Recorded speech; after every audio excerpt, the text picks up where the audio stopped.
I'm Trudy Rankin, and I would love for you to take the road less traveled and start your own online business. So I have my own business, and I teach people how to set up an online business, and I specifically focus on people for whom having a traditional 9-to-5 job just isn't an option, maybe right now or possibly ever. And I just make sure that they can very, very quickly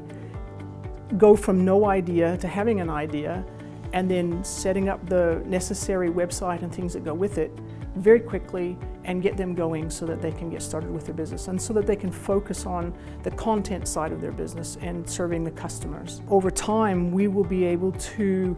help a lot of people who are either disabled, or they might be somebody who's struggling to get a job and they're over 50 and they're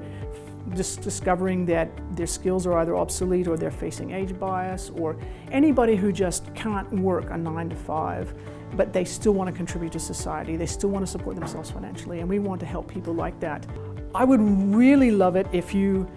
are somebody who wants to start an online business, or you've thought about trying to do something that's different to what you're already doing. Come to our homepage, onlinebusinessliftoff.com. Go through our eligibility questions and see if you're eligible to do our program. We do have some government funding at the moment that for some people, if you're eligible, you can do the program for free. But if you're not eligible and you're still interested, please come through and we'll get in touch with you and tell you how you can do that.